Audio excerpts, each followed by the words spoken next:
In a world of serious art for people who still wear vests and or bright green sweaters, and who care about culture, we lose the simple, fun, conversational style our mothers look for in libraries. I myself once wrote dead serious poems about zombies, full of blood and time and quiet hope that every seemingly random series of thoughts would show the way the human brain sorts information. These things are earnest and important, and you should spray paint them on museum walls and perhaps your chest.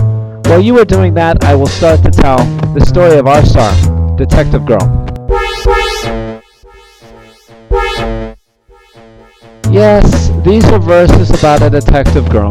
Before you assume I am not familiar with gender theory, that from my perspective all females who are under 30 are infantile and that they should spend their time smiling and practicing kung fu, let me say I spent a few seconds trying to rhyme about a detective woman and studied comic book conventions and their insults enough to know that in the new typical mythology, heroines can be adult who may sometimes pass for male and demand that people call them Peter. The detective girl works best in meter.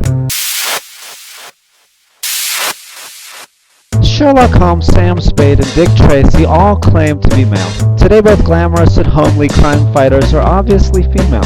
Asking how and why brings us to Hong Kong movies. Directors there knew kung fu was the loveliest form of filmic violence.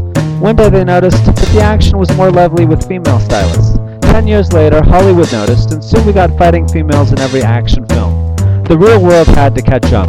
Finishing schools were brought to each town to teach costumes, gin, stealth, and eavesdropping. We will visit one soon. The detective girl in our story is named June. A detective girl will always attract villains to measure her skill and power.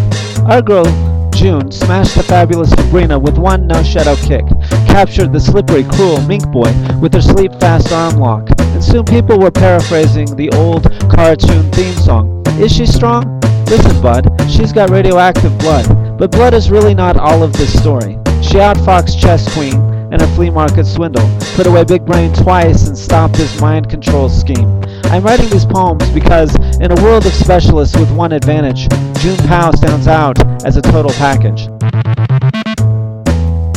She's smart, it's true, and emotionally balanced. Her friends count on her common sense and kindness, but that is dull and probably will be neglected in our story.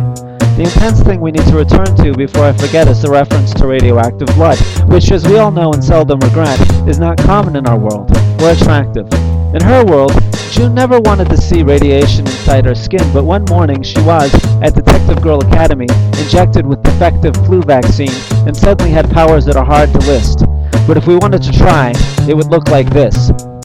Sudden wall climb and extra super jump, photographic mind and so dynamic punch, poison converting liver and sensitive ear, magic mind reader and enemy converting tear, changing hair length and bite resistant nails, instant reading comprehension and the shell of doom, bitter biter flop and razor teeth, ultrasonic stomp, the bump and plastic reach, classic downtown beauty and orchestral voice, super irritator and malevolent choice, the screaming bullet and projectile spit, Ladyland vomit and the over-anxious trip, the eyes of the shrink and the eyes of seduction, and that is where we end our introduction.